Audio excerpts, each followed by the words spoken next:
ध्यान रखना 11th 12th के हिसाब से अब मैंने सेग्रीगेशन नहीं किया है और वो आपको भी नहीं करना है। फेज 1 जो आपको मेरे पीछे स्लाइड पे दिखाई दे रहे हैं, ये वो चैप्टर्स हैं जो बहुत इंपॉर्टेंट है, सबसे ज्यादा वेटेज रखते हैं और आसान भी हैं। और ऐसे समझो कि ये जो फेज 1 वाले चैप्टर्स हैं, ये करीबन करीबन आपके पेपर का 50 to 60% हिस्सा कवर करते हैं।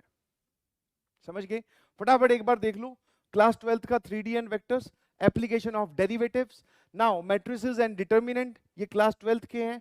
कोनिक सेक्शन क्लास 11th का है और डेफिनेट इंटीग्रेशन एंड एरिया ये फिर से क्लास 12th है। फिर अगर मैं इस तरफ आता हूं, ये जो ब्लू कलर से लिखे हैं statistics, mathematical reasoning, height and distance, sets and relations, ये आप बोल सकते हो क्लास 11th के हैं। समझ गए? अब इस तरफ जब मैं देखता हूं तो मुझे थोड़े से हैवी टॉपिक्स दिखाई देते हैं। हाँ जी, आप ऐसे समझो कि ये सारे के सारे पांचों लोग हैं ना, ये बड़े हैवी ड्राइवर हैं। हैवी ड्राइवर है मतलब कि सर इनसे बहुत क्वेश्चंस आते हैं। यस, अब मैं वो वाली शीट नहीं लेके आऊं, बिकॉज उस शीट से भी आप यहीं पहुंचोगे ना। एक शीट होती है जो सबके पास है, दैट इज कि भैया अब तक सबसे ज्यादा क्वेश्चन कौन से चैप्टर से आए हैं, दैट इज वेक्टर 3D। फिर सेकंड नंबर पे अगर मैं बात करूं तो आप बोल सकते हो एप्लीकेशन ऑफ डेरिवेटिव, ठीक है, हाँ, यहाँ पे एनालिसिस। थर्ड नंबर पे बात करूं तो मैट्रिसेस एंड डिटर्मिनेंट या कोनिक सेक्शन आ जाता है।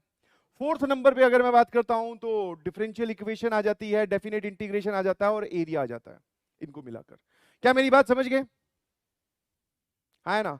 तो अब आपको क्या करना है, ये हमारे फेज 1 के चैप्टर्स हैं जो कि 50 to 60% हिस्सा कवर करेंगे आपका पेपर का।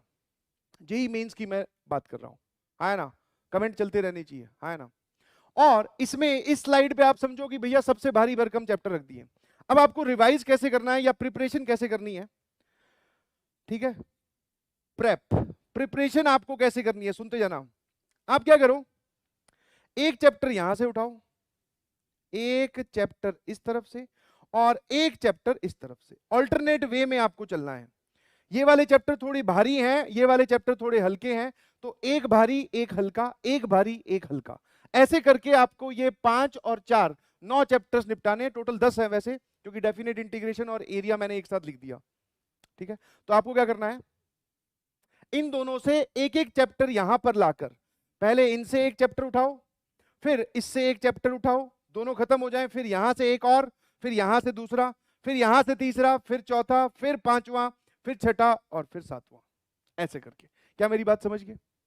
मिक्स करके, ताकि हमारे पे ये बर्डन कभी नहीं आए कि हमने डिफिकल्ट डिफिकल्ट एक साथ पढ़ने पड़ेंगे, पहले आसान वाले पढ़ लिए। मिक्स करके चलने दो, है ना? और ऐसा जब आप करोगे तो आपको अच्छा महसूस होगा, बिकॉज ये वाले जो चैप्टर्स हैं, जब मैं जेई मेंस के पिछले रिकॉर्ड्स को देखता हूं तो ये वो चैप्टर्स हैं जिनसे वो सवाल छोड़ते नहीं है जी। ये सारे के सारे चैप्टर्स जो हैं वो वन सिटिंग वाले चैप्टर्स हैं। इस तरफ जो मैंने लिखा है, these are one sitting chapters. One sitting मतलब जब आप इनको रेगुलर क्लासेस में पढ़ाते हो तो इन रेगुलर क्लासेस में हम इन चैप्टर्स को एक या दो लेक्चर से फालतू किसी भी को नहीं पढ़ाते। जैसे स्टैट्स की बात करूं तो 2 lecture, mathematical reasoning 1 lecture, height and distance आधा लेक्चर, सेट्स एंड रिलेशंस दोनों मिलाकर सर 1 लेक्चर। क्या मेरी बात समझ गए? है ना? ठीक है, हाँ, लाइन वाइज चलूंगा बेटा, ये बीच में ये मत बोलो कि सर वो छोड़ दूं कि ये पकड़ लूं। समझ गए? तो फेज 1 वाला आपका कोई भी चैप्टर छूटना नहीं चाहिए, ठीक है? अभी मैं उस बात पे भी आऊंगा कि आपको किस किस चैप्टर में से कौन कौन से टॉपिक 100% पढ़ ही लेने हैं, ये तो छूटना ही नहीं चाहिए, है ना? समझे कि नहीं समझे? हाँ, ये कौन है भैया? सर इंटीग्रेशन का क्या हुआ? तो डीआई का मतलब है बेटा डेफिनेट इंटीग्रेशन, ठीक है? इंटीग्रेशन, क्या यहां तक क्लियर है? एक बार भेजना जरा। वन मैथमेटिक्स कवर करने में आप 20 दिन का टारगेट लो, जिसमें से आप बोल सकते हो इनका तो भैया एक एक दिन ही है। वेक्टर 3D में आप 2 दिन मान लो या 3 दिन मान लो, एप्लीकेशन ऑफ डेरिवेटिव में 3 दिन मान लो, ठीक है? मैट्रिसेस डिटर्मिनेंट में 2 दिन मान लो, 3 3 6 2 8, इसमें आप 4 दिन मान लीजिए, 12 12 और 2 दिन इसमें मान लो 14, और 14 और 4 सर 18, बाकी दो आप अपने हिसाब से एडजस्ट कर लेना। तो फेज 1 के चैप्टर्स कंप्लीट करने के लिए लिख लीजिएगा आपको कम से कम कितने दिन चाहिए। हाँ, इनका आप टारगेट रखिए 20 डेज में आपको आज के बाद इनको निपटाना है, ठीक है? इनको रिवाइज करके और इनको निपटाना है, ठीक है जी? हाँ, है ना? हाँ, समझाऊंगा कि आपको हर एक चैप्टर की स्टडी भी कैसे करनी है, वो समझाऊंगा। अब अगले पे आओ, दिस इज फेज 2, ठीक है।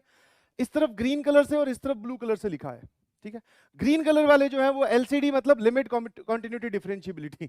एक सोच रहा सर एलसीडी से भी सवाल आते हैं, LCD, remote, water cooler, washing machine, वो सब नहीं है बे। लिमिट कॉन्टिन्यूटी डिफरेंशियबिलिटी लिखे हुए हैं, इससे भी बहुत क्वेश्चंस पूछे जाते हैं। वेरी इंपॉर्टेंट चैप्टर, बहुत आसान है, ठीक है, हाँ है ना, रिलेटेड है। ऑब्वियसली आपको फंक्शंस आना चाहिए, फिर आपको लिमिट आनी चाहिए, फिर आप कॉन्टिन्यूटी के क्वेश्चन कर पाओगे, कॉन्टिन्यूटी आनी चाहिए, फिर आप डिफरेंशियबिलिटी के क्वेश्चन कर पाओगे, ठीक है। तो ये है हमारे पास फेज 2 के 5 और 5 10 चैप्टर्स। यहां पर जो कोनिक सेक्शन मैंने यहां पर लिखा है, इसमें मैं सिर्फ इन 3 चैप्टर्स को इंक्लूड कर रहा हूं, parabola, ellipse and hyperbola. Total conic section में 5 चैप्टर्स होते हैं टोटल, आप इन जनरल बोलो तो। सर्कल और स्ट्रेट लाइन वो हटा दिए गए हैं, ठीक है। पैराबोला, एलिप्स और हाइपरबोला सेम कैटेगरी के हैं, तो आप क्या करोगे ये इन 3 चैप्टर्स का यहां पर नाम लिखा गया है। सर्कल्स और स्ट्रेट लाइंस को मैं अगले यहां पर ले आया हूं, समझ गए। क्वाड्रेटिक इक्वेशन है, फंक्शंस है और कॉम्प्लेक्स नंबर है। समझ में आया कि नहीं समझ में आया? और इस तरफ है LCD, sequence and series, binomial theorem, differential equation, probability. हमेशा ध्यान रखिएगा ये जो इस तरफ लिखा हुआ है इन सबका ज्यादा वेटेज है, दिस इज मोर वेटेज। ज्यादा सवाल आते हैं यहां से लेफ्ट साइड से। अबे भाई ज्यादा क्वेश्चंस आते हैं, क्वेश्चंस आते हैं, ठीक है, ज्यादा क्वेश्चंस आते हैं इस तरफ से, ध्यान रखना। और इस तरफ से इसमें से कुछ कुछ चैप्टर्स कई बार छूट जाते हैं, जैसे कॉम्प्लेक्स नंबर जरूरी नहीं सवाल आए, आ भी सकता है। जरूरी नहीं क्वाड्रेटिक इक्वेशन का सवाल आपको वहां दिखे, आ भी सकता है। स्ट्रेट लाइन जरूरी नहीं कि वहां पर दिखे सवाल, आ भी सकता है। बट हाँ इनके क्वेश्चंस आपको 100% दिखेंगे, ऑल आर इंपॉर्टेंट। तो मतलब जब आप फेज 2 में एंटर करोगे, जब आप फेज 2 में एंटर करोगे तो पहले इनको फिर इनको निपटाएंगे। और अगर आपको फिर से वो वाली स्ट्रेटेजी पसंद आती है जो आप फेज 1 में लगाते हो, तो आप ऑल्टरनेट भी जा सकते हैं। क्या मेरी बात समझ गए कि नहीं समझे? हाँ है ना? क्या मेरी बात समझ गए? ठीक है। अब आओ फेज 3 वाले चैप्टर्स। और फेज 2 की अगर मैं टाइमिंग की बात करूं तो फेज 2 में आप बोल सकते हो 20 वहां दिए हैं, तो आप इनके लिए 12 डेज रख सकते हो, 12 दिन, ठीक है। और कैसे प्रिपरेशन करनी है वो भी समझाऊंगा। और ये जो है ये आपके पेपर का 20 से लेके 30% हिस्सा कवर करेंगे। हाँ इनसे क्वेश्चन आते हैं, although LCD is very important, इससे हो सकता है 3 सवाल दिखाई दे आपको पेपर में। तो 20 से लेके 30% हिस्सा ये कवर करेंगे। रफ आइडिया मैं आपको बता रहा हूं, फेज 2 में हम आ चुके हैं।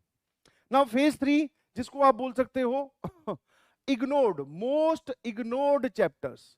और जब मैं इस शब्द को लिखता हूं तो बहुत सारे लोगों के चेहरे पर स्माइल आ गई। स्माइल कैसे आई? बोले अच्छा सर आप ये बोल रहे हो कि इन चैप्टर्स को छोड़ देना है। नहीं जी, ऐसा नहीं है। इन चैप्टर्स को सबसे लास्ट में रखना है आपको। सबसे लास्ट में कौन कौन से हैं? ट्रिग्नोमेट्री है, ट्रिग्नोमेट्री में सारी चीजें आ गई, ट्रांसफॉर्मेशन फार्मूला आ गया और बेसिक फार्मूलाज वाला पार्ट आ गया, ट्रिग्नोमेट्री की इक्वेशंस आ गई, ठीक है, मैनिपुलेशंस आ गई। उसके बाद में इनडेफिनेट इंटीग्रेशन आपके पास, फिर इनवर्स ट्रिग्नोमेट्रिक फंक्शंस आईटीएफ, फिर डिफरेंशिएशन, मेथड ऑफ डिफरेंशिएशन, ठीक है। और ये बहुत आसान है, मेरे ख्याल से ये सबको आता है, फिजिक्स में हम लोग यूज करते रहते हैं, वैसे ही सवाल मैथ्स में आते हैं, ज्यादा कुछ नहीं। और last is SOT, solutions of triangle, है ना? क्या मेरी बात समझ गए?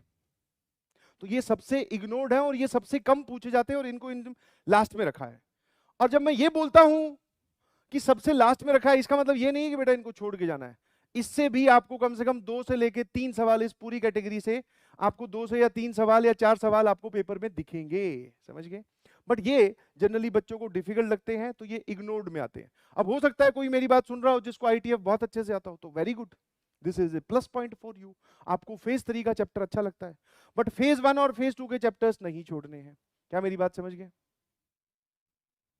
हाँ ना? ठीक है। नाउ क्या सभी लोगों को फेज 1, फेज 2, फेज 3 क्लियर है?